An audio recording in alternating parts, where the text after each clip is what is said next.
आप एक साधारण गृहस्थ हैं। साधारण गृहस्थ से मतलब जो भागवत की परिभाषा में असाधारण कौन है? जो साधु हैं, संत हैं, सन्यासी हैं, महात्मा हैं, ब्रह्मचारी हैं, ये सब असाधारण श्रेणी के लोग हैं। आप जो हैं साधारण श्रेणी में आते हैं। तो साधारण श्रेणी के लोगों को जीवन भर बिना रोग के जीवन बिताना, बिना डॉक्टर की मदद के अपनी जिंदगी को चलाना, बिना विशेषज्ञ की मदद के अपने जीवन को चलाना, उसके लिए उन्होंने जो कुछ कहा वो मैंने पिछले 7 दिन में अलग अलग समय पर आपको बताया। आज फिर उसको कह रहा हूं, रिपीटिशन कर रहा हूं ताकि याद रहे। तो सबसे पहला मुख्य नियम है आप जैसे लोगों के लिए, वो वही है, खाना खाने के बाद कभी भी पानी ना पिएं। ये सबसे जरूरी, सबसे आवश्यक नियम। खाना खाने के बाद कभी भी पानी तुरंत ना पिएं, 1.5 घंटे के बाद पानी पिएं। एक्सप्लेनेशन में पहले दे चुका हूं, अगर आप चाहें तो फिर समझा देता हूं। खाना खाते ही पेट में अग्नि प्रदीप्त होती है, उसको जठर अग्नि कहते हैं। जठर पेट का वो स्थान है जहां खाने का पाचन होता है। हिंदी में उसको आमाशय कहते हैं, संस्कृत में जठर कहते हैं। तो जठर स्थान पे अग्नि प्रदीप्त होती है और ये अग्नि 1.5 घंटे तक ही रहती है। तो 1.5 घंटे तक पानी ना पिए तो अग्नि अपना काम अच्छे से करेगी, तो भोजन आपका अच्छे से पचेगा, रस में बदलेगा। और मैंने आपको क्रिया बताई थी कि पहले खाना जो है ना पेस्ट में बदलता है। जैसे आप घुटी हुई खिचड़ी खाते हैं ना, खिचड़ी, वैसे खाना बनता है, वो 1.5 घंटे में बनता है। फिर उसके बाद रस निकलता है, और जब रस निकलेगा तब पानी की जरूरत है, क्योंकि बिना पानी के रस नहीं बनता। तो कहते हैं 1.5 घंटे के बाद पेट भर के पानी पिए। यह सबसे जरूरी, सबसे आवश्यक पहला नियम। दूसरा नियम, पानी कभी भी पिए तो घूट घूट भर के पिए। यह मैं बहुत आवश्यक नियम मानता हूं सबके लिए, आप जैसे लोगों के। आप में से थोड़ा अगर किसी को भी धीरज हो, धैर्य अपने जीवन में, तो आप ये चालू कर दीजिए, पानी घूट घूट घूट, जितना कम से कम 1 घूट में पानी पी सकें उतना, और मुंह में घुमा घुमा के, ऐसे ऐसे कर करके। आप 6 महीने बाद देखना, 6 महीने बाद आपके शरीर की पूरी बायोकेमिस्ट्री बदल जाएगी।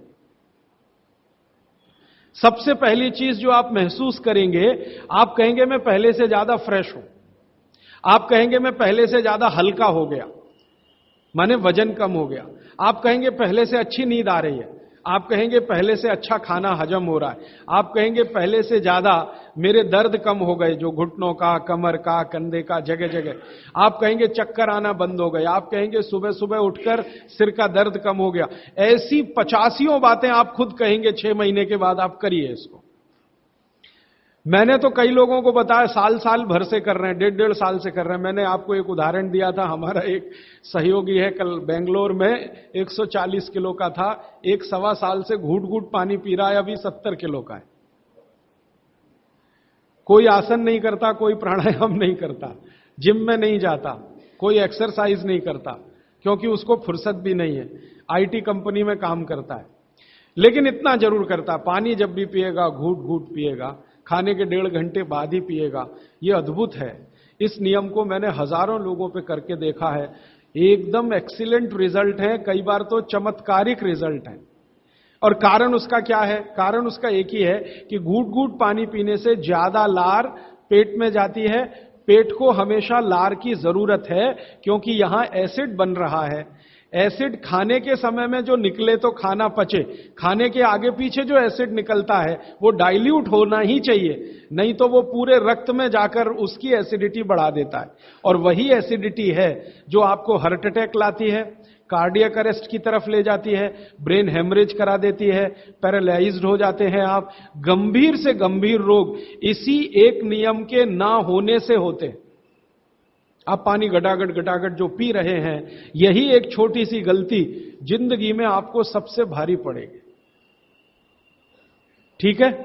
तो पहला नियम मैंने आपके लिए कि पानी खाने के 1.5 घंटे बाद पीना, हमेशा पानी घूट घूट भर के घुमा घुमा के पीना है। सुबह का पानी हो या दोपहर का, शाम का, जब भी पिए घूट घूट भर के। पानी कैसे पिए? तो इन्होंने कहा ऐसे करके पिए। ये अच्छा नहीं है, आपके लिए अच्छा नहीं। आपको पानी हमेशा पीना है तो शरीर के नजदीक रख के ही पानी पिए। हमारे भारत में, मैं आपको एक बात ऐसी कहता हूं जो थोड़ी सी हटकर है लेकिन आपको समझाने में मदद करे। भारत में हजारों साल की जो सभ्यता है, गिलास नहीं है। ये गिलास जो है ना, विदेशी है। गिलास भारत का नहीं है। ये गिलास जो है ना, यूरोप से आया, और यूरोप में पुर्तगाल से आया।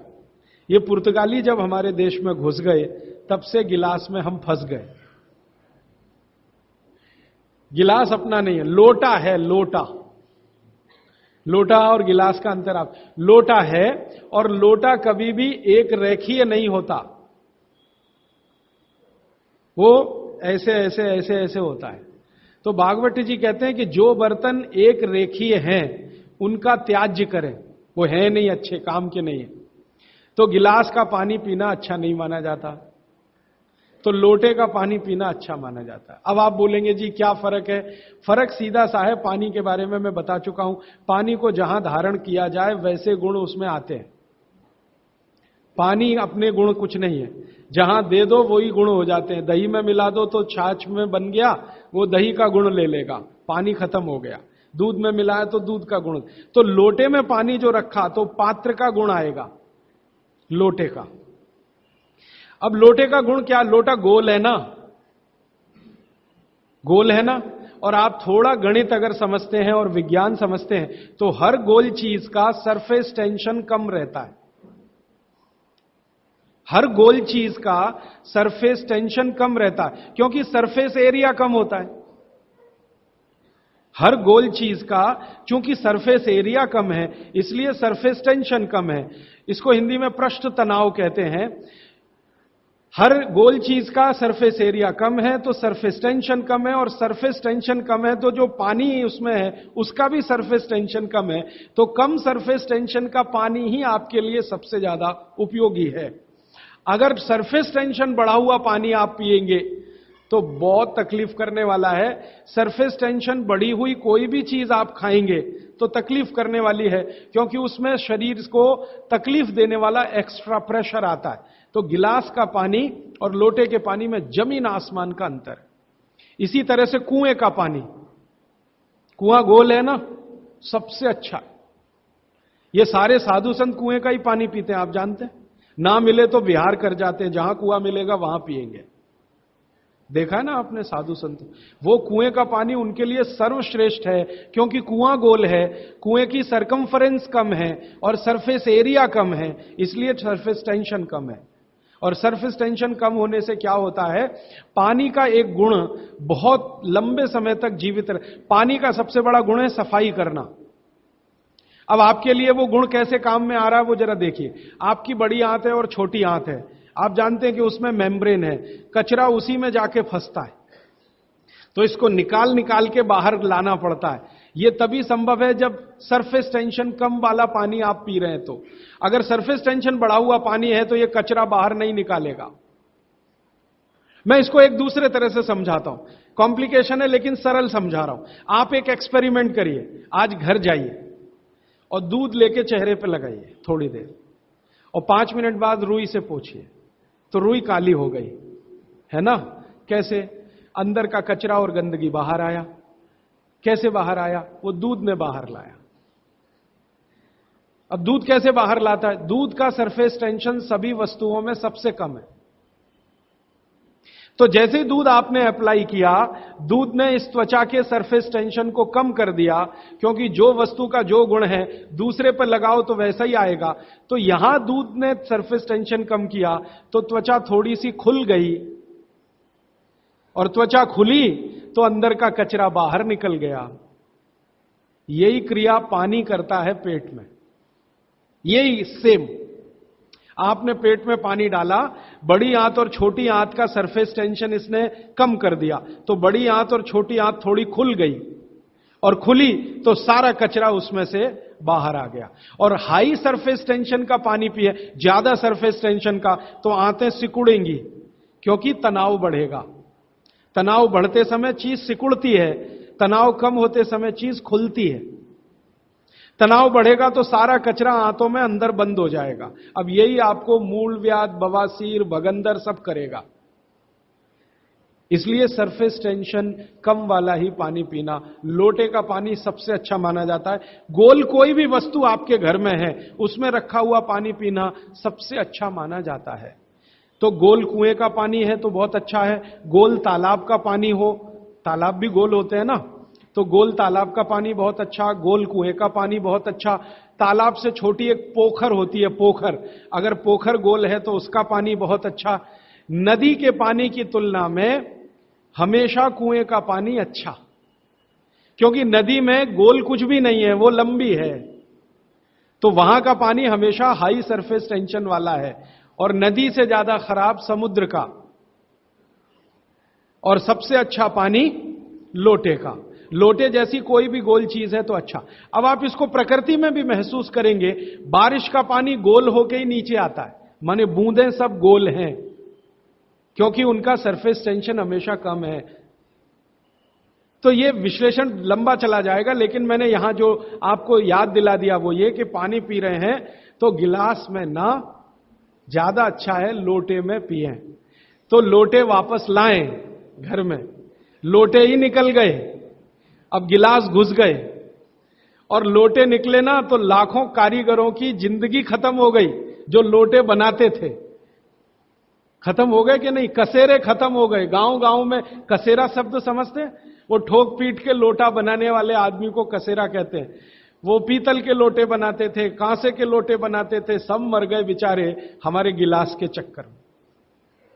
तो भागवत जी को अगर मानना है तो लोटा लाएं, गिलास थोड़े कम करें, पानी लोटे का बहुत अच्छा। आगे बढ़ें, पानी कभी भी खड़े होकर ना पिएं, ये मैंने पहले बता दिया है, फिर रिपीट कर रहा हूं, हमेशा बैठ के पिएं।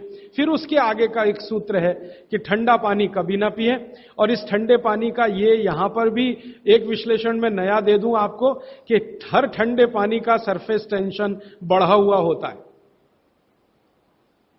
हर ठंडे पानी का सरफेस टेंशन बढ़ा हुआ होता है, और हर गुनगुने पानी का सरफेस टेंशन कम होता है, और कम सरफेस टेंशन का ही पानी आपको पीना है। इसलिए ठंडा पानी ना पिएं। एक विश्लेषण में पहले दे चुका हूं कि पानी जैसे ही आप ठंडा पिएंगे उसका गुण है कि वो हर चीज को ठंडा करे। तो पेट को ठंडा करने की वो कोशिश करेगा। पेट ठंडा हुआ तो सारे ऑर्गन्स ठंडे हो सकते हैं और आप मर सकते हैं। तो पानी को पेट गर्म करेगा, फिर आप ये जान लीजिए, और पेट पानी को गर्म करेगा तो अतिरिक्त ऊर्जा लगेगी उसको, और वो ब्लड में से ही आएगी, तो सारा ब्लड पेट की तरफ दौड़ेगा। और बार बार आप ठंडा पानी पी रहे हैं दिन में 8-10 बार, तो हर बार ब्लड को पेट में भागना ही पड़ेगा। तो ब्रेन को ब्लड कम होगा, हार्ट को ब्लड कम होगा, ऑर्गन्स को ब्लड कम होगा, तो वो कमजोरी आने ही वाली है, और हार्ट अटैक आ सकता है, ब्रेन हेमरेज हो सकता है। क्योंकि कोई भी ऑर्गन को ब्लड कभी भी कम नहीं पड़ना चाहिए, तभी आप दुरुस्त रहने वाले हैं। इसलिए ठंडा पानी गलती से भी ना पिए। तो हमेशा कैसा पानी पिए? गुनगुना पिए। एक समय के लिए भागवत जी ने कहा है कि जब बहुत तेज गर्मी पड़ती हो, आपके यहां तो पड़ती है मार्च, अप्रैल, मई, जून, तो वो कहते हैं कि मिट्टी के घड़े का पानी पिए। मिट्टी के घड़े के पानी को गुनगुना करने की जरूरत उतनी नहीं है, क्योंकि मिट्टी से ज्यादा शुद्ध पानी को करने वाली दूसरी कोई वस्तु दुनिया में नहीं। तो ये अब थोड़ा आगे चलें वो ये कि खाना जब भी खाएं, आपके लिए नियम है, स्टैंडिंग पोजीशन माने खड़े होके कभी ना खाएं, हमेशा बैठ के खाएं। बैठने की स्थिति ये सबसे अच्छी है। कुर्सी पे भी अगर मजबूरी में बैठ रहे हैं तो इसी स्थिति में बैठ के खाना खाएं, नहीं तो जमीन पे तो बहुत ही अच्छा है। फिर उसके बाद एक नियम जो आपको जरूर पालन करना चाहिए, बहुत आवश्यक है आपके लिए, कि दो विरोधी वस्तुएं साथ में कभी ना खाएं। आप जैन हैं तो आपको तो सब अच्छे से समझता, भक्ष और अभक्ष का ज्ञान सभी साधु महाराज देते हैं, साध्वी जी देते हैं। दूसरे लोगों के लिए कह दूं, दूध और दही साथ में नहीं खा सकते, विपरीत हैं। हालांकि दूध से ही दही बनता है, लेकिन दूध और दही की प्रकृति एकदम अलग है। दूध कुछ और काम करता है, दही बिल्कुल अलग काम। तो दूध दही साथ में ना खाएं। दूध और दही की बनाई हुई कोई भी वस्तु साथ में ना खाएं। खीर खा रहे हैं तो दूध की है, तो कढ़ी नहीं खा सकते। कढ़ी खा रहे हैं तो दही की है, तो खीर नहीं खा सकते। कुछ भी ऐसी वस्तु जिसमें दूध और दही उपयोग है वो साथ में नहीं। एक इसी तरह से शहद और घी आपके लिए बिल्कुल वर्जित है। आप बिल्कुल साथ में ना खाएं, शहद अलग खाएं, घी अलग खाएं, शहद ना खाएं तो भी चलेगा, गुड़ खाएं। अच्छा, ये बड़ी विचित्र स्थिति है, गुड़ और घी साथ में जरूर खाएं, शहद घी साथ में ना खाएं। गुड़ को बेहतर तरीके से अगर खाना चाहते, गुड़ तो वैसे ही सबसे बेहतरीन चीज है दुनिया की, लेकिन और बेहतर बनाना चाहते हैं तो उसमें जरूर घी मिला के खाएं। तो गुड़ घी चलता है, शहद घी नहीं कभी भी। इसी तरह का एक नियम है कि जैक फ्रूट माने फणस, कटहल दूध के साथ सबसे खतरनाक है। और मैंने कहा खट्टे फल जितने भी हैं, संतरा है, मौसम्मी है, वगैरह वगैरह, ये दूध के साथ बिल्कुल नहीं चल सकते। एक ही फल है, बागवती जी कह रहे हैं, जो खट्टा भी है और दूध के साथ जरूर खाएं, वो आंवला है। आंवला ये जरूर दूध के साथ खाएं। इसके आगे का एक नियम है, वो द्विदल वाला एक नियम तो बता ही दिया, द्विदल और दही ना खाएं, और मजबूरी है कोई खाने की तो दही को गर्म करें, माने बघारें, तासीर उसकी गर्म करें, फिर आप खाएं, नहीं तो ना ही खाएं तो अच्छा है। द्विदल खा रहे हैं तो 1-1.5 घंटे बाद दही खाएं।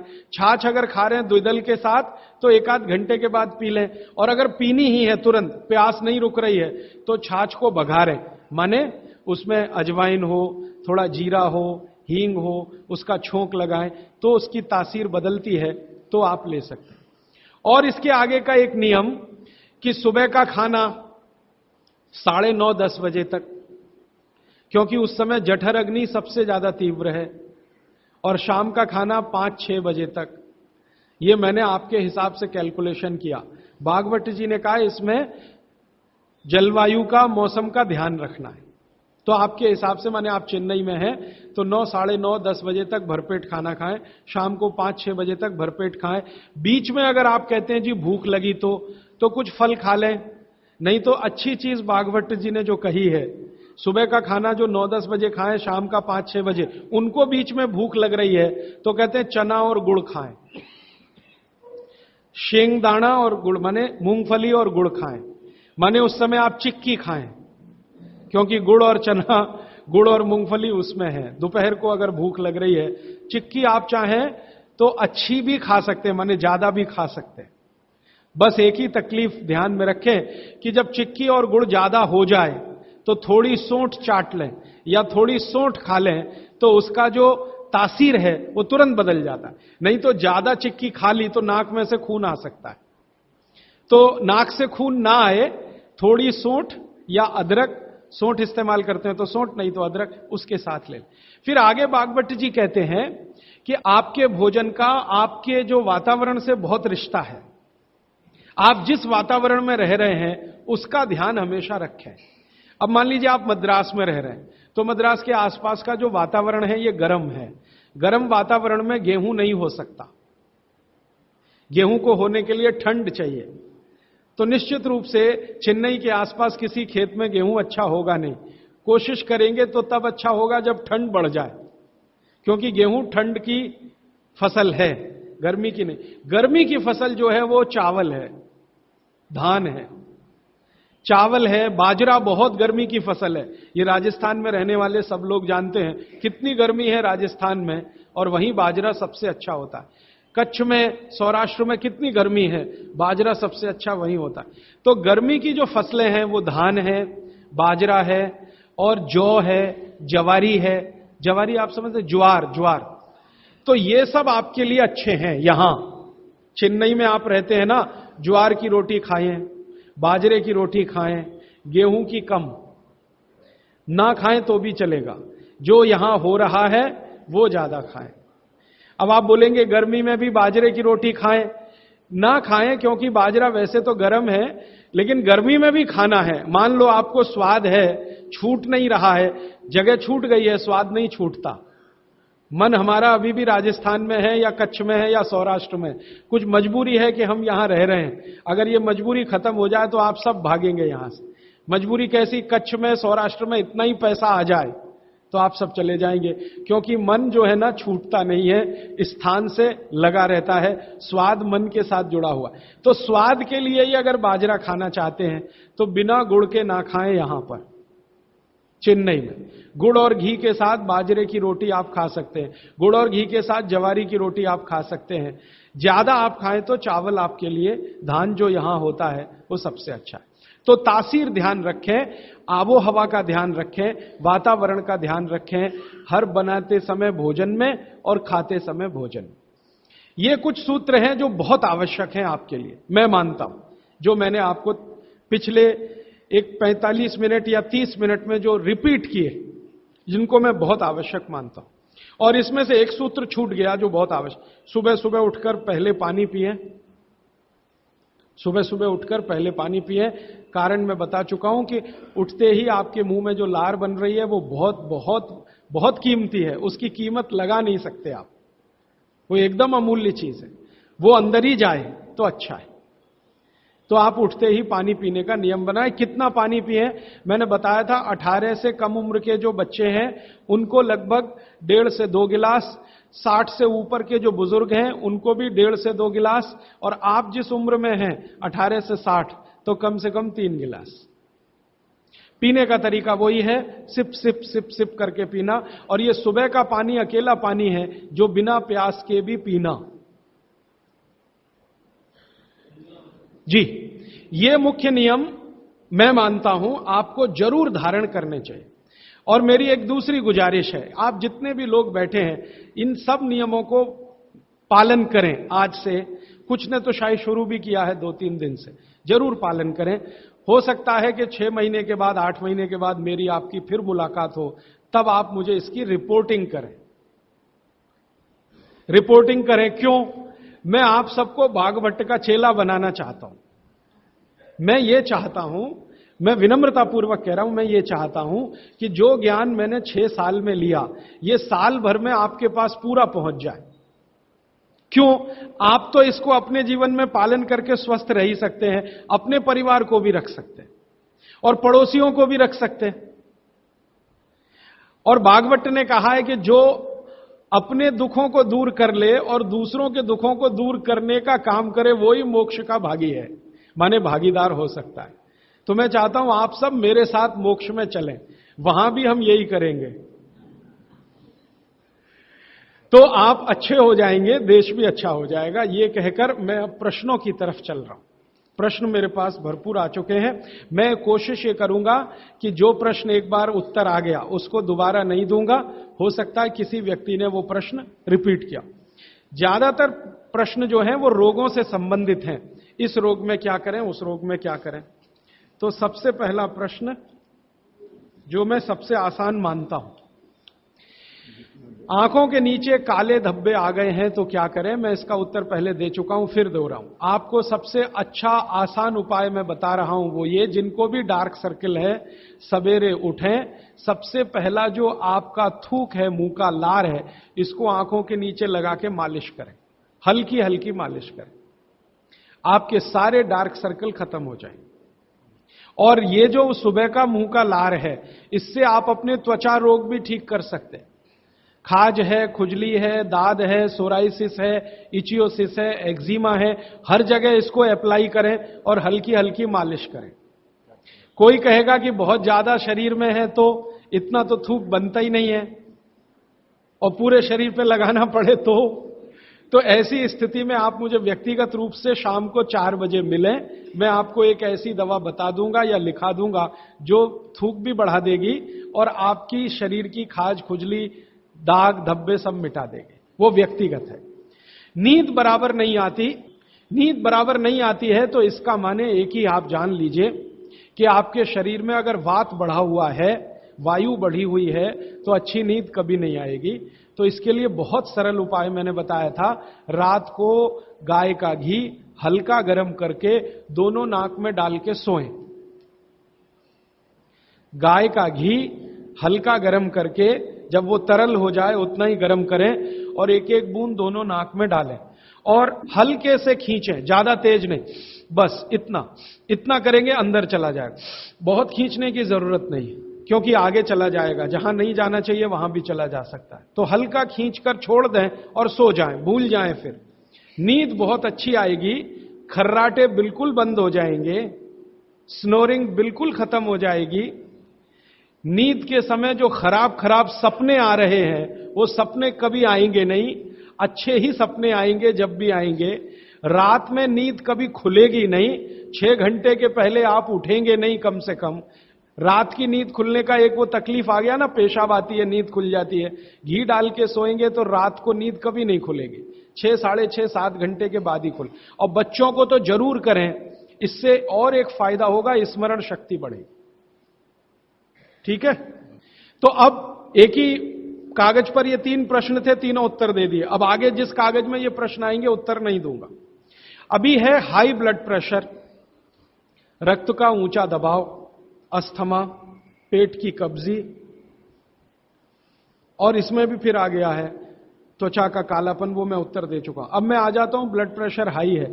वैसे तो ब्लड प्रेशर हाई और लो होना ये काल्पनिक चीज है, कभी बाद में चर्चा करूंगा, लेकिन अगर आपके मन में बैठ गई है तो इतना ही जान लीजिए कि आपको जब लग रहा है और डॉक्टर को ही कह रहा है कि आपका बीपी हाई है, तो समझ लीजिए, इसको बागवती जी दूसरे सूत्र में कहते हैं कि रक्त की अम्लता बढ़ी हुई है, एसिडिटी बढ़ी हुई है। अब रक्त में अम्लता है तो अम्लता को खत्म करने के लिए क्षारीय चीज खाएं, क्षार चीज खाएं, क्षार। अब क्षार वाली चीजें क्या है? सबसे अच्छी क्षार की चीज है मेथी, सब्जी के रूप में भी और दाने के रूप में मेथी। दूसरी क्षार वाली चीज है, आप में से जैन है तो वो नहीं खाएंगे, लेकिन जो जैन नहीं है उनको बता देता हूं, गाजर। तीसरी क्षार वाली चीज है कोई भी ऐसा फल जिसमें रस नहीं है, कोई भी ऐसा फल जिसमें रस नहीं है। सेब ये क्षारीय है, केला ये क्षारीय है, अमरूद ये क्षारीय है। कोई भी ऐसे फल याद रहेगा आपको जिसमें रस नहीं है, ये सब क्षारीय है। सब्जियों में पालक क्षारीय है, बैंगन क्षारीय है। आलू के बारे में कहते हैं ना अम्लीय ना क्षारीय, वो बीच का है।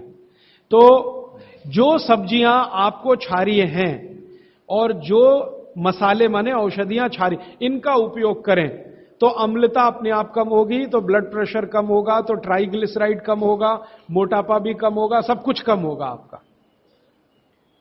तो हमेशा याद रखें। तो मेथी दाने का उपयोग मैंने बता दिया है, पानी में डाल के रात को छोड़ दें, सुबह उठकर दाना चबा के खाएं, पीछे से पानी पिए। गाजर का उपयोग बता दिया, कद्दूकस में घिसें, गाजर ले लें और वो कद्दूकस की गाजर को खा लें। और क्षारीय चीज मेथी की सब्जी रोज खाएं, पालक की सब्जी रोज खाएं। हरे पत्ते की कोई भी सब्जी क्षारीय होती है, हरे पत्ते की कोई भी सब्जी क्षारीय होगी, और फल जिसमें रस नहीं है वो सब क्षारीय होंगे। बस याद इतना ही रखें।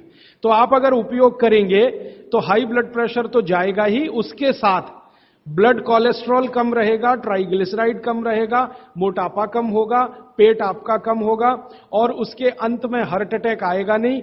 ब्लॉकेज भी है तो निकल जाए। और एक क्षारीय चीज मैं भूल गया बताना, लौकी, दूधी। सब्जियों में सबसे ज्यादा क्षारीय कोई चीज है तो दूधी, माने लौकी ज्यादा खाएं, दूधी ज्यादा खाएं, और उसका रस भी पिए, कच्ची दूधी का तो और अच्छा है। जितने भी हाई बीपी के मरीज हैं उनके। अस्थमा, अस्थमा भी जो एक बीमारी है ना, वो वायु के प्रकोप की बीमारी है। तो अस्थमा ज्यादा है तो इसके लिए जो मैं बहुत बार बोल चुका हूं, फिर बोल रहा हूं, दालचीनी ये क्षारीय है, दालचीनी का उपयोग करें शहद के साथ। शहद क्षारीय है तो दालचीनी, शहद। शहद नहीं ले सकते तो गुड़। ये जो नारियल होता है ना, नारियल, मैंने आपको थोड़ी देर पहले एक बात कही है और मुझे याद आ गई, तो मैंने आपसे कहा जो भी फल में रस नहीं है वो क्षारीय है, और जो भी फल में रस है वो अम्लीय है। लेकिन ये नारियल अद्भुत फल है जो क्षारीय है रस होते हुए भी। तो ये क्षारीय है। अब ये क्यों है, ये बाद का विषय। तो आप अगर अस्थमा से शिकार हैं, दमा के शिकार हैं, तो नियमित रूप से नारियल खाइए, हरा नारियल खाइए, कच्चा नारियल जिसको कहा जाता है, चबा चबा के खाइए। कितना खाएं जी? एक दिन में 50 ग्राम तक खा सकते हैं चबा चबा के। तो दालचीनी और गुड़ लिया और नारियल चबा के खाया, 3 महीने के बाद आपका अस्थमा जड़ से खत्म होगा, वो 40 साल पुराना हो तो भी। इसके बाद बाकी तो आंखों की। मुंह में छाले बहुत रहते हैं, ये मुंह में छाले बहुत रहते हैं, इसका माने पेट आपका साफ नहीं है, बड़ी आंत आपकी कचरे से भरी हुई है। तो मुंह में छाले रहते हैं तो सुबह सुबह का जो मैंने नियम बताया ना, पानी उठते ही पिए, घूट घूट पिए, तो छाले अपने आप खत्म। जैसे ही बड़ी आंत साफ हो जाएगी, छाले कभी नहीं आएंगे। और अगर आपको ये करने के बाद भी छाले में आराम नहीं मिल रहा है, तो आपको एक सरल आसान दवा बता देता हूं, जो होम्योपैथी की दुकान में मिलती है, जो बड़ी आंत को सबसे जल्दी से साफ कर देती है। उस दवा का नाम है बोरेक्स। सुहागा, सुहागा आप सब जानते हैं ना, सुहागा आंत को साफ करने वाली सबसे तीव्र दवा है, तीव्र। इसी का डाइल्यूशन करके होम्योपैथी में बनाया बोरेक्स। तो ले लें, किसी भी होम्योपैथी की दुकान से खरीद लें, 30 पोटेंसी में या 200 पोटेंसी में। इसके 3 ही खुराक लेंगे तो जीवन भर के लिए छाले की बीमारी आपकी आएगी नहीं, क्योंकि यह तुरंत बड़ी आंत को साफ करता है। पानी करेगा, धीरे धीरे करेगा। बोरेक्स तो एक ही दिन में काम करता है, लेकिन भागवत जी कहते हैं ये एक ही दिन का चक्कर छोड़ना चाहिए, तुरंत हर चीज का रिजल्ट मिल जाए। वो कहते हैं जीवन में कोई भी चीज फास्ट है ही नहीं, हर चीज स्लो है। तो कोशिश करिए पानी से ठीक करें, और अगर आप बहुत परेशान हैं तभी बोरेक्स का इस्तेमाल करें। और यह दवा हमेशा पानी में डाल के लें, 1 बूंद डाल दें पानी में, और उस पानी के 3 हिस्से करके उसको पी लें। 1 कप पानी हो, आधा कप पानी हो, चौथाई कप पानी हो। अभी आगे का एक प्रश्न। अच्छा, गाय के मूत्र के बारे में मैंने आपसे कहा था, तो उस पर प्रश्न आए हैं 4-5। गोमूत्र सही गाय का है या उसको कोई बीमारी है? किस तरह की प्रॉब्लम हो सकती है? अगर गोमूत्र सही नहीं है तो उस हाल में क्या करना चाहिए? मैं आपको विनम्रतापूर्वक एक एक्सपेरिमेंट जो हमने किया वो बता देता हूं। गाय को हमने 6 साल जहर खिलाया। एक गाय पर यह एक्सपेरिमेंट हमने किया, 6 साल जहर खिलाया, सबसे खराब जहर खिलाया। उसका नाम है संखिया, अंग्रेजी में कहते हैं आर्सेनिक। तो हमने गाय को दिया, चारे में मिलाकर दिया, बहुत मामूली मात्रा में, क्योंकि हम जानते हैं ज्यादा देंगे तो गाय मर जाएगी। हमें यह देखना था कि ये थोड़ा थोड़ा जहर देते हैं तो उस पर असर क्या आता है। तो 6 साल जिस गाय पर हमने ये प्रयोग किया, वो गाय अभी भी जीवित है, अभी भी जीवित है और स्वस्थ है, तंदुरुस्त है। हमने हर बार उसको संख्या दिया और हर दिन उसके मूत्र में टेस्ट किया, आया कि नहीं आया। क्योंकि ऐसे कहते हैं ना, खाओ तो सब कुछ आने ही वाला है मूत्र में और ब्लड में। तो 6 साल लगातार उसको संख्या खिलाने के बाद भी उसके मूत्र में 1.0000 में चले जाएं, उतना भी संख्या कभी नहीं आया। अद्भुत है ये। अब मुझे पुरानी बात इसमें जोड़नी है। बहुत लोग कहते हैं ना, गाय के गले में शंकर भगवान का निवास है। वो शायद शंकर जी ने पी लिया। शंकर जी तो मशहूर है ना, खराब से खराब जहर पीने के लिए। तो शायद गले में शंकर जी हैं गाय के, तो वहीं रुका। और सच में हमने ये देखा, इसमें मैं एग्जेजरेशन नहीं कर रहा हूं। आप चाहें तो वो गाय कभी भी आके देख सकते हैं। हमने उसके गले के आसपास महसूस किया 6 साल में एक ब्लू कलर का रिंग बन गया है, ब्लू कलर का। और वहां से ब्लड निकाला, उसको टेस्ट किया तो उसमें पूरा संख्या है, माने आर्सेनिक है। गले के नीचे वो गया ही नहीं, गले में ही रुक गया। शंकर भगवान ने शायद रोक लिया। तो आप बेखटके गाय का मूत्र पी लीजिए। आपके दिल में ऐसा लग रहा है वो कचरा खा रही है, आप चिंता मत करिए, ये कचरा जाएगा नहीं उसके मूत्र तक। भगवान ने उसके शरीर में ऐसी व्यवस्था करके रखी हुई है। लेकिन अच्छा ये होगा आपके दिल और मन की तसल्ली के लिए कि गाय अच्छा चारा खाती हो, साफ सुथरे वातावरण में रहती हो और नियमित घूमने के लिए जाती हो, उसका मूत्र जरूर पिएं, वो सबसे ज्यादा लाभकारी तो है। लेकिन कुछ मजबूरी आ गई, मजबूरी से मतलब मैं समझाना चाहता हूं। आप एक ऐसी जगह रहते हैं जहां गाय कचरा ही खाती है और आपको ऐसी कोई गाय मिल ही नहीं रही है जो शुद्ध चारा खाती हो और बराबर घूमने जाती हो, और आप किसी बीमारी से तड़प रहे, परेशान हैं, और वो बीमारी में आपको गोमूत्र चाहिए ही, तो बिना संकोच के ले लें। उसका हानि तो नहीं करेगा, कुछ फायदा ही कर जाए।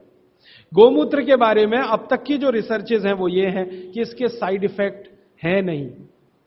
शरीर पता है क्या करता है, आपने मूत्र ज्यादा भी पी लिया तो ये शरीर 20 मिनट के बाद उसको पेशाब के साथ अपने आप ही निकाल देता है, रहने ही नहीं देता उसको। तो थोड़ा ज्यादा पी लिया या खराब पी लिया, वो निकल ही जाएगा, जो काम का है उतना ही रह जाएगा। अब गाय का ऐसा बना भगवान ने बनाया है, इसलिए भागवत जी कहते हैं कि ये विशेष तरह का एक जानवर या प्राणी है जो भगवान ने बहुत सोच समझ के बनाया। तो गाय के बारे में इतना।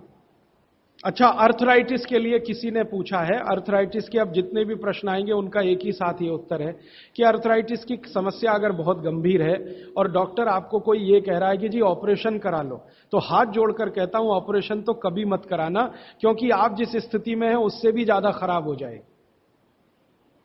इस हिंदुस्तान के भूतपूर्व प्रधानमंत्री श्री अटल बिहारी वाजपेयी ने दुनिया के सबसे बड़े डॉक्टर से ऑपरेशन कराया था, नहीं कराया? स्पेशल चार्टर्ड प्लेन भेजकर अमेरिका से उस डॉक्टर को बुलाया, डॉक्टर राणावत, और उसने दुनिया के सबसे अच्छे घुटने कप्स लाकर अटल जी को फिट किए हैं।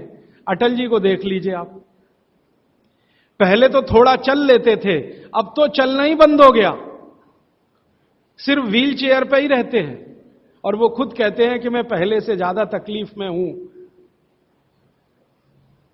तो आप मत करिए। फिर आप बोलेंगे जी क्या करें, डॉक्टर बोलता है ऑपरेशन मत कराइए। आप क्या करें, अर्थराइटिस के लिए जो सबसे अच्छे कॉम्बिनेशन भागवत जी के हैं उनका उपयोग करिए। उसके लिए सबसे अच्छा वो बोलते हैं चूना खाइए, चूना क्षारीय है, अम्लता को कम करता है, ज्यादा अम्लता बढ़े तो अर्थराइटिस होता है, तो चूना खाइए। खाने का तरीका मैंने बता दिया, दही में, छाछ में, पानी में, जूस में, और एक दिन में अर्थराइटिस के पेशेंट 2 ग्राम खा सकते हैं, स्वस्थ आदमी तो 1 ही ग्राम खाए। चूना खाइए। मेथी दाना लीजिए, क्षारीय है। और सबसे क्षारीय चीज जो है वो है हार सिंगार का पेड़। हार सिंगार देखा है? परिजात हार सिंगार, छोटा सफेद रंग का एक फूल आता है और केसरिया डंडी होती है। सफेद फूल और केसरिया डंडी, बहुत तेज खुशबू है, रात को ही खिलता है। रात रानी भी कुछ लोग कहते हैं, हार सिंगार कहते हैं। ये पेड़ के जो पत्ते हैं वो ब्रह्मांड में सबसे ज्यादा क्षारीय माने जाते हैं, जो भी औषधियां। तो इसके पत्ते कहीं भी मिल जाएं, 4-5 पत्ते पीसिए, पीसकर पानी में डालिए, खूब उबालिए। पानी इतना उबालिए कि थोड़ा कम हो जाए, आधा रह जाए, फिर ठंडा कर लीजिए। फिर वही पानी चाय की तरह से चुस्कियां ले लेकर सवेरे खाली पेट पीजिए। मैंने ये देखा है, गंभीर से गंभीर अर्थराइटिस पेशेंट को हफ्ते 10 दिन में ही रिलीफ कर देता है। तो ये कहीं भी मिल जाए, नहीं मिले तो हार सिंगार का पौधा गुड़वांचरी में है, तो आप थोड़े पौधे बंटवा दीजिए, सब अपने घर में लगा लें, गमले में हो जाता है, आसान है। और कुछ खाली स्पेस है तो जरूर, क्यों, ये हर घर में रहे पेड़। कारण क्या है कि आज अर्थराइटिस ही सबसे ज्यादा तकलीफ दे रहा है लोगों को। सुगंधी तो आएगी, नींद अच्छी देगा।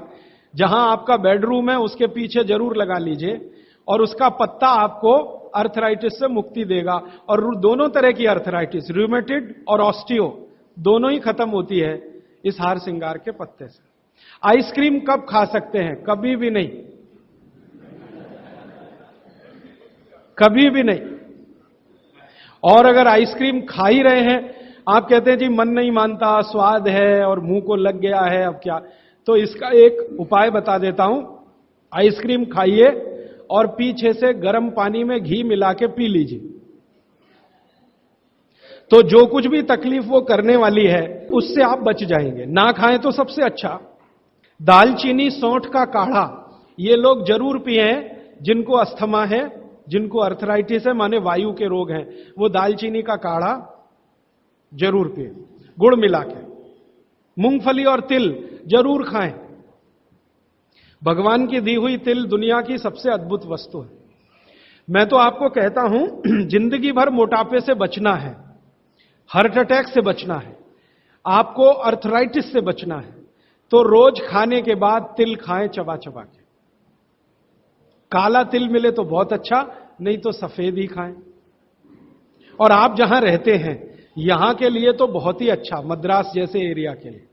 एसिडिटी कम करने के लिए क्या करें? अम्लीय चीज ना खाएं, क्षारीय चीज ज्यादा खाएं, एसिडिटी कम होगी। और पानी घूट घूट पिए, 1-1.5 घंटे के बाद पिए, सुबह उठते ही पानी पिए, एसिडिटी सबसे पहले खत्म होगी। और आखिरी दवा जो सबसे प्रभावी है, जिनको भी एसिडिटी की बहुत तकलीफ है, खाने के बाद ये जो अजवाइन है ना, अजवाइन, इसको भूने तवे पे और थोड़ा काला नमक मिला के ले लें। मिश्री का सेवन बहुत अच्छा है, चीनी से बहुत अच्छा, लेकिन गुड़ से थोड़ा कम अच्छा। मिश्री चीनी की तुलना में तो बहुत अच्छी है और गुड़ से कुछ कम अच्छी है। तो चीनी छोड़ रहे हैं तो मिश्री पे चले जाइए, मिश्री छोड़कर गुड़ पे आ जाइए। हाँ, एक किसी ने सवाल पूछा है कि आप कौन सी जगह पे परमानेंट मिलते। मैं परमानेंट कहीं नहीं मिलता। लोग जो है ना मुझे कहते हैं कि राजीव दीक्षित रेल आश्रमी है, माने हर दिन ज्यादा से ज्यादा मैं रेल में मिलता हूं। तो परमानेंट मिलने के लिए एक केंद्र है, आपको उसका पता किताब में है, वो आप ले लीजिए, फोन नंबर। वहां आप कोई भी चिट्ठी भेजेंगे, मैं जहां भी रहता हूं मेरे पास आ जाती है। और ईमेल करेंगे तो मैं हर जगह खोल खोल के मेरा मेल बॉक्स चेक करता रहता हूं।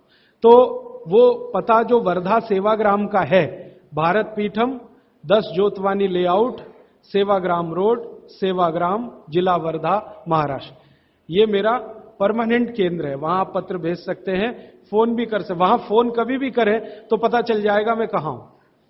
और मेरा मोबाइल नंबर आप सबको मैं चाहूं तो लिखा देता हूं, 9422903599, 9422903599, ये मेरा मोबाइल नंबर है। और ईमेल एड्रेस है rajivdixitaba@redixitab@rediffmail.com। और निरंजन भाई, प्रदीप भाई, ये कभी भी आप इनको संपर्क करेंगे तो ये कहीं भी खोज के बताएंगे कि मैं कहां हूं। अभी मेरे पास एक प्रश्न है, वो इस समय के विषय से तो नहीं जुड़ा, लेकिन मैं जोड़ के जरूर उत्तर दे देता हूं। आजकल हमारे घरों में पेप्सी कोक से भी ज्यादा नूडल्स खाया जा रहा है। पेप्सी कोक कम हुआ है पिछले 2-3 साल में, अच्छा हुआ, नूडल्स खाया जा रहा है। तो नूडल्स के बारे में आपको एक जानकारी दे दूं कि सबसे खराब वस्तु अगर खाने की कोई हो सकती है, कचरे में कचरा, तो वो यही है नूडल्स। एक तो मैदे की है, ऊपर से सड़ा हुआ है। 6-7 दिन मैदे को सड़ा के रखा जाए तब नूडल्स तैयार होता है। और इस नूडल्स में टेस्ट लाने के लिए सूअर के मांस का रस मिलाया जाता है। बिना उसके नूडल्स बन ही नहीं सकता। जो मैगी है ना, मैगी या कोई भी नूडल्स, सूअर के मांस का रस, सड़ा हुआ मैदा, 6-6 दिन पुराना, उससे तैयार हुआ है। अब आप तय कर लो खाना है या नहीं खाना है। एक प्रश्न है जिसका उत्तर दे नहीं सकता। किसी ने कहा आज की शिक्षा बहुत बेकार है, वैकल्पिक शिक्षा की बात बताइए। तो समय ज्यादा है, आप मुझे ईमेल करिए, मैं लंबा जवाब दूंगा। गाय का घी कान नाक में डालने के लिए मैंने बोला था, तो वो उत्तर दे चुका हूं, फिर रिपीट इसलिए कर रहा हूं कि गलती ना करें। घी को हल्का गर्म करना है, ज्यादा नहीं। गाय का घी नाक में डालने के लिए हमेशा हल्का गर्म करना है, ज्यादा नहीं। और एक ही बूंद एक नाक में, दूसरी बूंद दूसरी नाक। हां, एक बहुत अच्छा सवाल है, दैनिक जीवन में कौन सा नमक खाएं? सबसे अच्छा सेंधा नमक खाएं। और इसको याद ऐसे रखें, पत्थर वाला नमक खाएं। यह समुद्र के पानी का नमक कम से कम खाएं। पत्थर वाला नमक एक तो सेंधा नमक है, दूसरा नमक है जो काला नमक है, ये आप ज्यादा उपयोग करें। मेरा तो कहना है कि आज से ही घर में नमक तो तुरंत बदल दें, बदलते ही आपको असर दिखाई दे जाएगा। आपको जो तकलीफ है ना ब्लड प्रेशर की, आर्थराइटिस की, ये नमक बदलने से ही बहुत आराम दे देगी आप। तो सेंधा ही नमक। किसी ने कहा है कि गोमूत्र अर्क लेने में पहले दिन खराब लगा, 3 दिन खराब लगेगा, 3 दिन, चौथे दिन से अच्छा लगेगा। तो छोड़े नहीं उसको, एक दिन खराब लगा छोड़िए मत, दूसरे दिन भी लीजिए, तीसरे। गोमूत्र अर्क है ना, तो 1 चम्मच से ज्यादा मत लीजिए। और गोमूत्र प्योर है तो आधा कप लीजिए। किसी को प्रश्न है कि दिन भर नींद आती रहती है, क्या करें? वैसे तो नींद आए तो अच्छा है, लेकिन दिन भर नींद आए तो अच्छा नहीं है, तो क्या करें? इसका मतलब यह है कि आपके शरीर में एक क्षार बहुत कम है, और यह वही क्षार है जो आपको सबसे ज्यादा मिलता है चूने से। जिनको दिन भर नींद आती है वो चूना खाएं, मट्ठे में मिला के, छाछ में मिला के। नारियल का तेल बालों में जरूर लगाएं। किसी ने पूछा है, लगाएं? जरूर लगाएं। नारियल का तेल आप खा भी सकते हैं क्योंकि आप चेन्नई में रहते हैं। अगर आप पटना में रहेंगे तो नहीं खा सकते नारियल का तेल, चेन्नई में रहते हैं तो जरूर खा सकते। मालिश करना चाहें जरूर करें। डायबिटीज के लिए क्या करें? डायबिटीज का जो सबसे अच्छा उपाय मैंने बताया था, मेथी दाना और त्रिफला चूर्ण। त्रिफला चूर्ण माने हरडे, बहेड़ा, आंवला, 1, 2, 3 अनुपात वाला त्रिफला चूर्ण 1 चम्मच, मेथी दाना 1 चम्मच, दोनों मिलाकर गर्म पानी में रात को रख दें। सवेरे उठकर इस पानी को पी लें और उसमें जो कुछ है चबा के खा लें। 3-4 महीने नियमित करेंगे, ब्लड शुगर नॉर्मल आने की पूरी संभावना है। और नहीं आए 3-4 महीने में ब्लड शुगर नॉर्मल, तो एक मुझे ईमेल जरूर करें या फोन करें। शुगर खाना नहीं खाना, चीनी बिल्कुल बंद कर दीजिए, क्योंकि यही अकेली चीज है जो पचती नहीं आसानी से। बाकी चीनी छोड़कर कुछ भी खाइए। पथरी अगर है शरीर में और थायराइड, थायराइड का सबसे अच्छा उपाय है धनिया पत्ता है ना, धनिया पत्ता, इसकी चटनी, धनिया पत्ते की चटनी बनाइए, पानी में मिला के पी जाइए, पानी गुनगुना रहे। कितनी चटनी? 1 चम्मच चटनी, उसमें कुछ डालिए मत, नमक मिर्ची कुछ मसाला नहीं, खाली धनिया पत्ते की चटनी। और जब तक धनिया मिल रहा है तो ये हरे पत्ते की चटनी, धनिया मिलना बंद हो जाए तो सूखा धनिया। ये धनिया जो है ना थायराइड की सबसे अच्छी दवा मानी जाती है। पथरी, पथरी जिसको भी है वो चूना कभी ना खाएं, ये याद रखें। कहीं भी शरीर में पथरी है तो चूना कभी ना खाएं। तो फिर क्या खाएं? एक दवा है पत्थर तोड़ दवा, क्या बोलते हैं आप उसको? पाखंड भेद। शोभाकांत जी के यहां वो दवा है पाखंड भेद, कहीं भी मिल जाएगा। तो आप इसका काढ़ा बना के पिए। ये जो पाखंड वेद है ना, इसका काढ़ा पानी में डाल के उबाल के, और ये दवा आसानी से होम्योपैथी में उपलब्ध है। और इसी दवा का होम्योपैथिक नाम है बर्बेरिस, बर्बेरिस वल्गेरिस। पाखंड वेद का बॉटनिकल नाम है बर्बेरिस वल्गेरिस। ये किसी भी होम्योपैथी की दुकान में मिलेगा। वो पूछेगा कैसे दूं, तो कहना मदर टिंचर में दो। ये कोई भी घर में रखिए आप, बिल्कुल निसंकोच इस्तेमाल कर सकते हैं, साइड इफेक्ट कुछ नहीं है इस दवा का।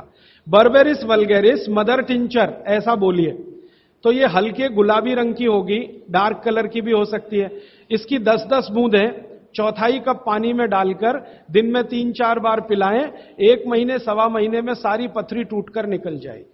और नहीं तो पाखंड वेद जो दवा मिले आयुर्वेद की, उसका काढ़ा बना के 15-20 दिन ले लें।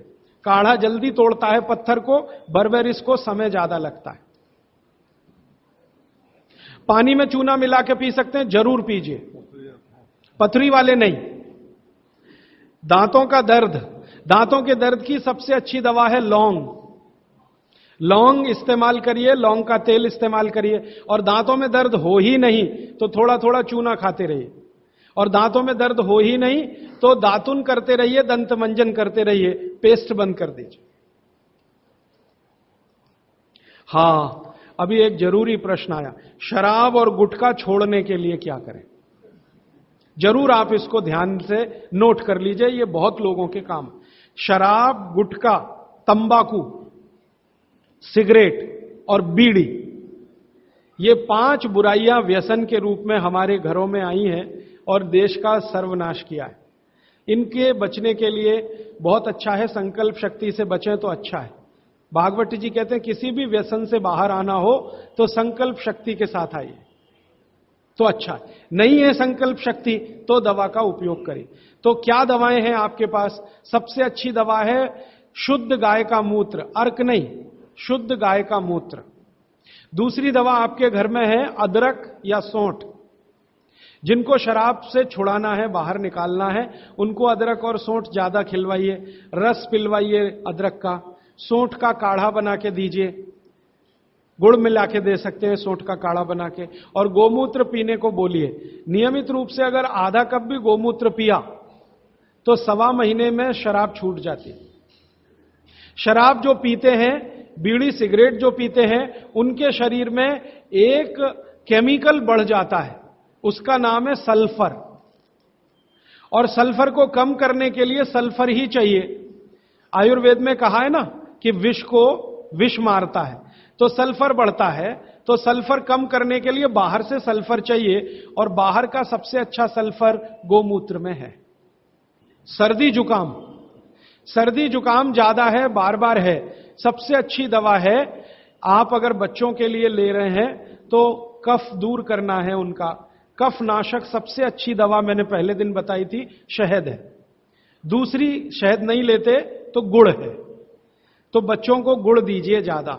एक, उनको चूना भी दे सकते हैं, चूना कफ का भी नाश करता है, वात का तो करता ही है, कफ का भी करता, तो चूना दे सकते हैं। गाय का घी नाक में डाल सकते हैं। हल्दी जबरदस्त कफ नाशक है, तो दूध में हल्दी मिलाकर दीजिए, और दूध हल्दी थोड़ा घी मिलाएं तो और भी अच्छा कॉम्बिनेशन है। तो जिनको सर्दी जुकाम बार बार होते हैं उसके लिए। पित्त बढ़ा है तो क्या करें? देशी गाय का घी खाइए, देशी गाय का घी गरम गरम पानी में डालकर पिए तो सब पित्त को शांत करेगा।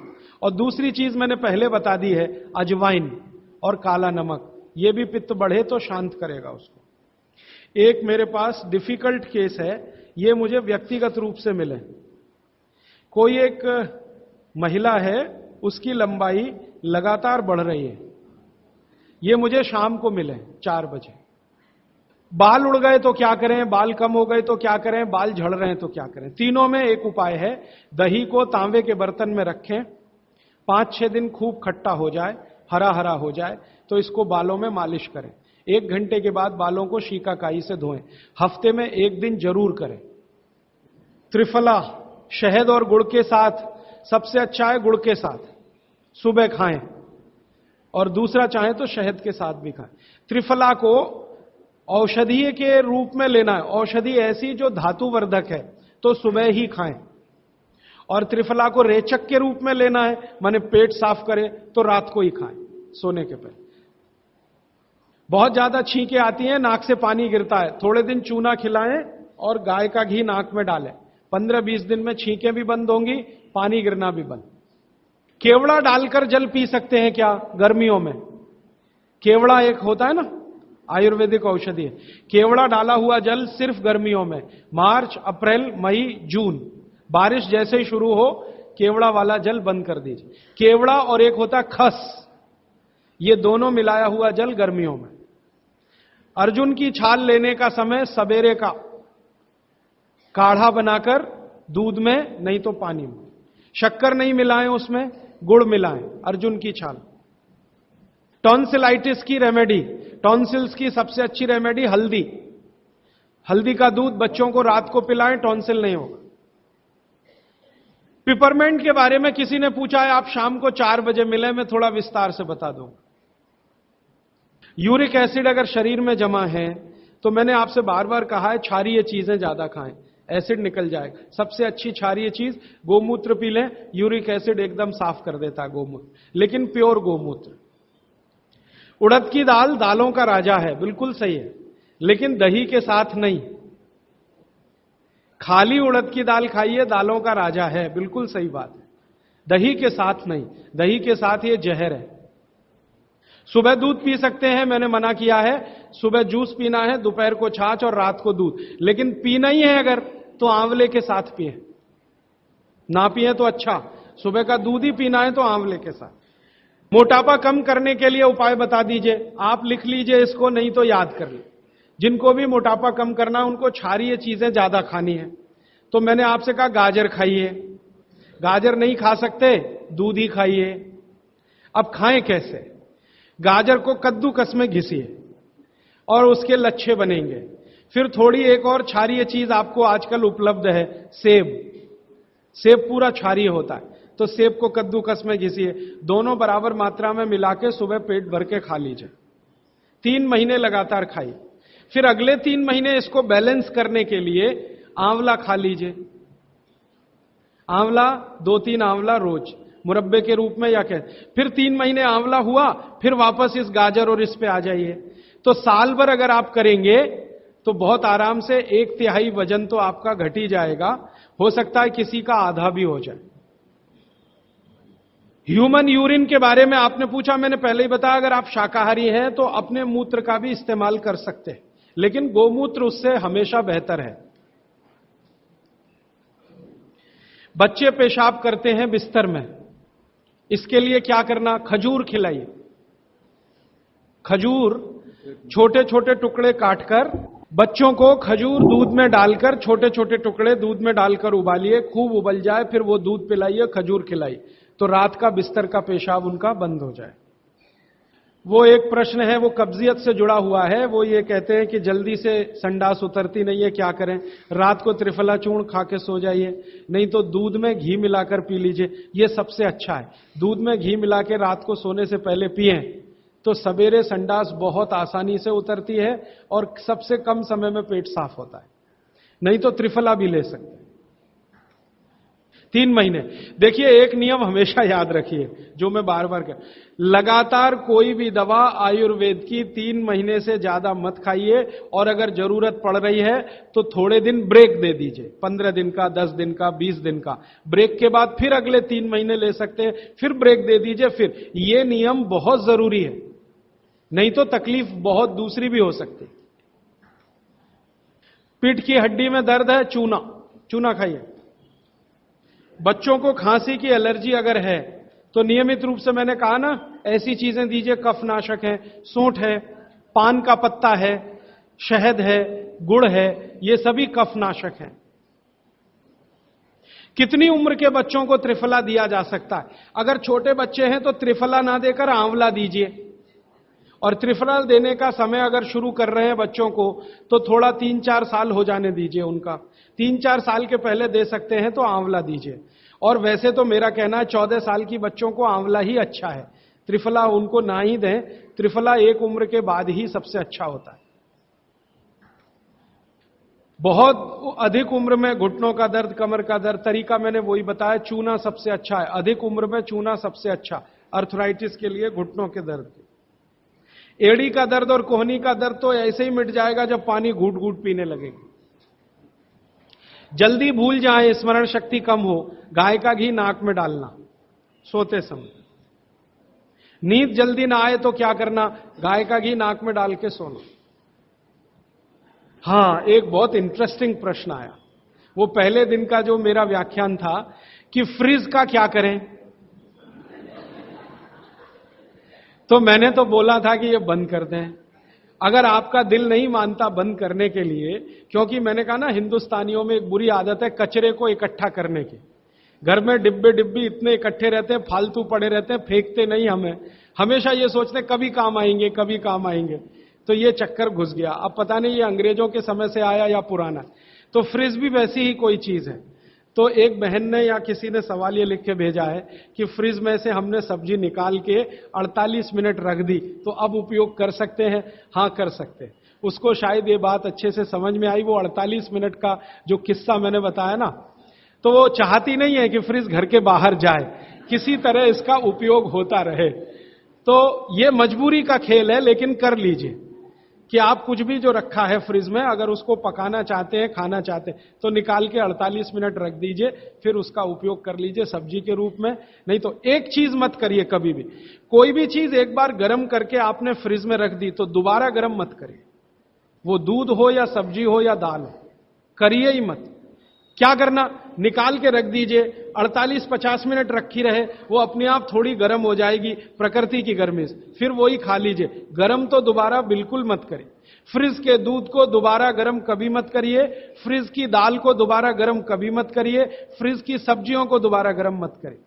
चटनी भी फ्रिज में से निकाल के रख के खाइए। दही भी, फ्रिज में दही रख देते हैं, 48 मिनट रखा रहने दीजिए, फिर आप उसका उपयोग करिए। तुरंत निकाल के और छाछ बना के वो बिल्कुल मत करें। मेवा खाना चाहिए कि नहीं? सूखा मेवा जरूर खाइए, ड्राई फ्रूट्स आप जरूर खाइए, लेकिन जो ड्राई फ्रूट्स आपके लिए अनुकूल हैं, आप जहां रहते हैं वहां के हिसाब से मैं कह रहा हूं, सबसे अच्छा बादाम आपके अनुकूल है। आपके अनुकूल काजू नहीं है। बादाम बहुत अनुकूल है मद्रास में रहने वालों को, काजू अनुकूल है जम्मू कश्मीर में रहने वाले, तो बादाम भरपूर खा सकते हैं। और जो दूसरी चीज अनुकूल है, मुनक्का, किशमिश। किशमिश और मुनक्के में थोड़ा अंतर है। बड़ी किशमिश को मुनक्का। तो मुनक्का और किशमिश ये आपके बहुत अनुकूल है, बादाम आपके बहुत अनुकूल है।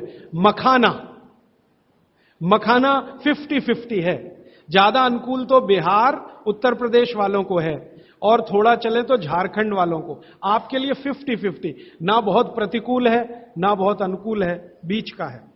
और बाकी जो अखरोट वगैरह हैं ये आपके अनुकूल नहीं। अखरोट खाना चाहिए हमेशा ठंड में रहने वाले लोगों को, आपके लिए अखरोट बिल्कुल अनुकूल नहीं। और ड्राई फ्रूट्स क्या खाते हैं आप? चिरौंजी, चिरौंजी क्या कहते हैं उसको? जो चिरौंजी है वो आपके लिए अनुकूल है, चेन्नई के आसपास के लोगों के लिए अनुकूल है, वो आप खा सकते हैं। और ड्राई फ्रूट शायद इसके आगे हैं, हां केसर। केसर अगर आप खाएं, वैसे तो औषधि है, ड्राई फ्रूट नहीं, लेकिन ये 3 महीने के आगे नहीं खा सकते, नवंबर, दिसंबर, जनवरी, और दूध में मिला के। मिश्री, पिस्ता, पिस्ता 50-50 है। अंजीर बहुत अनुकूल है सिर्फ एक ही किस्म के लोगों के लिए। इसको मैं आपको कहता हूं, जरा ध्यान से सुनो।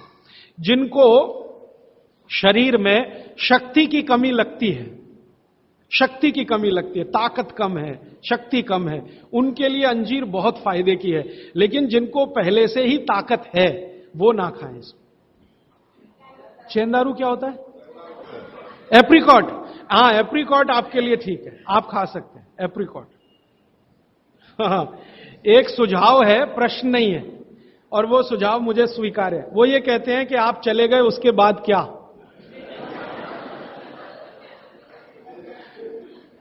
तो उसके बाद ये व्यवस्था या अभियान या ये बातें या ये ज्ञान सतत निरंतर चलता रहे, इसके लिए आपकी मेरी एक छोटी सी कोई एक एडजस्टमेंट हो जाए तो बहुत अच्छा। मैं ये चाहता हूं कि जो कुछ मैंने सीखा वो आप सीख लो। हां, और बाबूजी बोलेंगे वैसे, मेरा ऐसा कहना है जो मैंने सीखा वो आप सीख लो, उतना ही सीख लो जितना मेरे पास है, फिर आप उससे आगे भी सीख सकते हैं और ये दूसरों को सिखाते जाएं। तो नियमित रूप से कोई ऐसी व्यवस्था अगर आप सब मिलके करें, मुझे स्वीकार है। सुबह का पानी तांबे के बर्तन का पी सकते हैं जिनको कब्जियत की बहुत तकलीफ है, लेकिन शरीर में तांबा ज्यादा हो तो वो नहीं पिए। लेकिन सबसे अच्छा जो सम पानी माना जाता है, जिसमें आपको कुछ सोचना ही नहीं पड़ेगा, सादा बर्तन का, माने वो पीतल के उसमें रखा हुआ या कांसे के उसमें रखा हुआ, नहीं तो स्टील में रखा हुआ, गर्मी के दिनों में घड़े का, मिट्टी के घड़े, तांबे का पानी पी सकते हैं। हां, क्योंकि कुचालक है ना लकड़ी, और तांबा बहुत ज्यादा सुचालक है। एक होता है कंडक्टर और एक बैड कंडक्टर। तांबा सबसे बड़ा कंडक्टर है और लकड़ी सबसे बड़ा बैड कंडक्टर है। तो ये अगर आपने तांबा पिया माने, तो अर्थ के साथ जो कांटेक्ट है ना नंगे पांव, तो वो खत्म करेगा आपको। इसलिए पांव में चप्पल रहे, लकड़ी के पट्टे पे खड़े रहें, प्लास्टिक की चप्पल पहन के हो, रबर की चप्पल पहन के हो, तभी तांबे के बर्तन का पानी पीना अच्छा है। केन वाटर, बहुत लोग आजकल केन वाटर पी रहे हैं, ऐसा प्रश्न आया, तो ये क्या अच्छा है? बिल्कुल अच्छा नहीं। तो आप बोलें फिर क्या करें? आपके घर जो पानी आ रहा है टैप वाटर, इसको खूब अच्छे से उबाल लें, उबाल कर इसको रख लें, फिर उसी को पिएं। ये केन वाटर से 1000 गुना अच्छा है। केन वाटर पता है क्या है? ये पानी को शुद्ध करने के लिए ब्लीचिंग करते हैं उसकी। उस ब्लीचिंग में क्लोरीन इस्तेमाल होता है, फ्लोरीन इस्तेमाल होता है, और वो फिर शरीर में जाए तो बहुत खराब है। और केन वाटर का टेस्ट सादा पानी से बिल्कुल अलग होता है। तो केन वाटर से 1000 गुना अच्छा है टैप वाटर, लेकिन उबाल कर रखा गया। हां, एक सवाल आ गया है जो अब तक किसी ने नहीं पूछा, शायद आपको पूछने के लिए मन में तो होगा, लेकिन आपने क्यों नहीं पूछा? महिलाओं से संबंधित यह सवाल है, मेंसेस पीरियड का। 2 सवाल आए हैं। एक तो यह है कि व्हाइट डिस्चार्ज बहुत होता है तो क्या करें? तो इसके लिए आप ऐसा करिए, एक आयुर्वेद की दवा इस्तेमाल करिए, उसका नाम है शतावरी। शतावरी कहीं भी मिलती है आयुर्वेद की दुकान। शतावरी चूर्ण के रूप में ले लीजिए। इस शतावरी चूर्ण को दूध में मिला लीजिए और रात को जरूर पीजिए। दूध हल्का गर्म रहे, और शतावरी डाल के दूध उबाल भी सकते हैं, फटता नहीं। शतावरी, जिनको भी व्हाइट डिस्चार्ज की समस्या है, शतावरी। और दूसरी कि जब भी मेंसेस पीरियड आता है बहुत दर्द होता है, तकलीफ होती है, इचिंग बहुत होती है, तरह तरह की खुजलियां होती हैं शरीर में, गुस्सा बहुत आता है, चिड़चिड़ापन वगैरह वगैरह। तो आपका जब भी मेंसेस पीरियड होता है तो आपके शरीर में वायु बहुत बढ़ी हुई है, पित्त भी थोड़ा बढ़ा हुआ रहता है। इसका बहुत आसान उपाय मैं बता देता हूं, भागवत जी का है, मेरा नहीं। वो ये कहते हैं कि मेंसेस पीरियड में सब कुछ ठीक रहे, समय से आए समय से जाए, ज्यादा रक्त ना निकले और कम भी ना हो, इस सब चीज ठीक रखे के लिए गरम गरम पानी में, जो इतना गरम हो जैसे चाय होती है, घी मिला के पिए। गरम गरम पानी में, खूब गरम पानी में, गाय का घी आपके घर है तो बहुत अच्छा, नहीं तो कोई भी घी, भैंस का भी चलेगा, 1 चम्मच मिलाएं, आधा गिलास खूब गर्म पानी खौलता हुआ घी मिला दें, थोड़ा पीने लायक हो जाए उतनी देर रखें, फिर उसको चुस्कियां ले लेकर पिएं। अगर आपका मासिक 5 दिन चलता है, 4 दिन चलता है, 3 दिन, दिन से मतलब नहीं, जितने दिन चलता उतने दिन। कितनी बार पी सकते हैं? दिन में 2 या 3 बार पी सकते हैं। तो अगर आपने ये शुरू किया तो सब कुछ आपका नॉर्मल हो जाएगा, सब कुछ। मेनोरेजिया है तो ठीक होगा, मेट्रोरेजिया तो ठीक होगा, सब ठीक हो जाएगा। मैं ज्यादा नहीं कहना चाहता, आप सब समझदार हैं। हर चीज आपकी दुरुस्त और तंदुरुस्त रहेगी। डिस्चार्ज वाइट है तो शतावरी लेना है, और पानी में घी मिला के, किसी भी दूसरी प्रॉब्लम के लिए, मेंसेस पीरियड, ये घी पानी मेंसेस पीरियड में ही पिए। इसको ध्यान से सुने। मेवा से वेट बढ़ता है, काजू को छोड़कर किसी भी मेवा से वेट नहीं बढ़ता। काजू ही है जो वजन बढ़ाता है, बाकी कोई भी सूखा मेवा वजन नहीं बढ़ाता। मुंह से बदबू आती है तो समझ लो पेट साफ नहीं है, तो रात को त्रिफला खा के सो, नहीं तो दूध और घी मिला के पियो, सुबह उठते ही पानी पी लो, मुंह की बदबू बंद। हाथ पैर सुन्न हो जाते, मतलब चूना खाते रहिए। हां, अब ये एक सवाल ऐसा है कि चूने से जीभ फट जाती है, तो आप चूना अगर सीधे जीभ पे खाएंगे तो फटेगी, पानी में डालकर खाएंगे कभी जीभ नहीं फटेगी, दही में डालकर खाएंगे नहीं फटेगी, मट्ठे में पिएंगे तो नहीं फटेगी, जीभ पर चाटेंगे चूना तो जरूर जीभ फटेगी। अब किसी ने एक सवाल पूछा, हनी के केमिकल कंपोनेंट्स बताइए। वो किताब में पूरा है, आप पढ़ लीजिए। टीबी पेशेंट है, ट्यूबरकुलोसिस, तो आप जरूर उनको गोमूत्र पिलाइए। अगर खाली गोमूत्र, शुद्ध गोमूत्र, अर्क नहीं, खाली गोमूत्र आपने पिला दिया तो 3 से 4 महीने में टीबी जड़ से ठीक होती है। दही में, या तो छाछ में, या तो पानी में, नहीं तो पान में। चूना ये पान में जो खाते हैं वही। और 5 मिनट रुकिए, मैंने मेरा कंक्लूड किया है, लेकिन ये आज के लिए है, जिंदगी के लिए ये कंक्लूजन नहीं है, ये तो रास्ता अभी खुला है।